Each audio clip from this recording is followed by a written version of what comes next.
Assalomu alaykum, SL YouTube kanali obunachilari.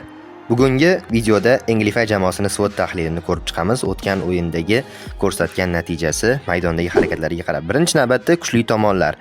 Jamoaning kuchli tomonlari va zaif tomonlari yetarlicha mana shularni bugungi videoda ko'rib chiqamiz.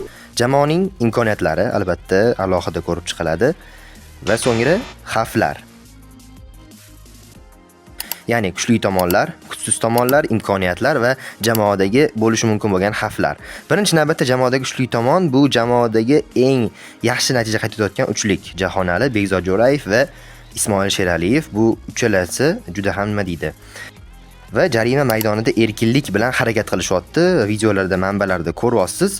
Juda ham erkin, maydonning o'rtasida o'sha 14-hududda, darvozabonni hududida bemalol zarba beryapti. Ismoil Sheraliyev jahonali ikki o'yinchini orasidan bemalol aldab kirayotganini ko'rishingiz mumkin. Ya'ni manbalar bizga shuni ko'rsatyaptiki, jamoa juda ham erkin harakatlanyapti, o'zini bemalol tutyapti, pozitsiyalarda chap qanotda yoki o'ng qanotda sherigi ochiq qoldirilgan ko'ryapsiz. Raqib jamoa ham himoyachilari ham yetarlicha qo'yib berishdi bunga. Yaxshigina himoyalanishmadi. Mana Jahonalini golini ko'rdingiz hozir. Mana shu vaziyatda ham markazda ochiq qoldirishyapti. Ya'ni umumiy shu titlimizga, ya'ni jarima maydonidagi erkinlik degan nomga mos kelyapti.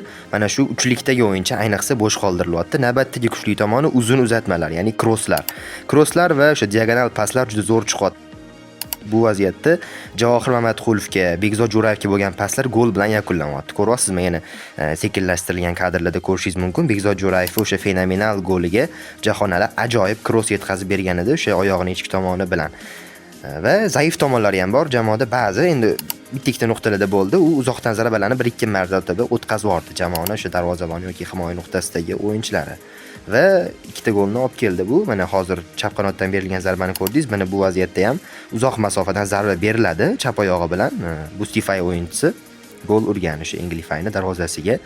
Yana bir o'sha vaziyatning o'zida darhol gol bilan javob berganida raqib jamoa Anglifyga qarshi tiklanib olishga ulgurmasdan, ya'ni vaziyatga kirib olmasdan darhol yana gol urilyapti-da. Ya'ni shu o'ziga kelib olish masalalarida ham yana ishlasa potensial kuchli darajaga yana ham chiqadi. O'zi shundoq ham kuchli edi, yana ham chiqadi Anglify jamoasi. Yana bir imkoniyati bu yoqda tezkor pressingi bor.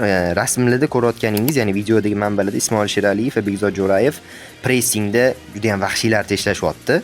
Nima deydi? O'zigini juda erkin tutyapti va yana bir xavf bor jamoada. 4-bizada deydi bo'lim.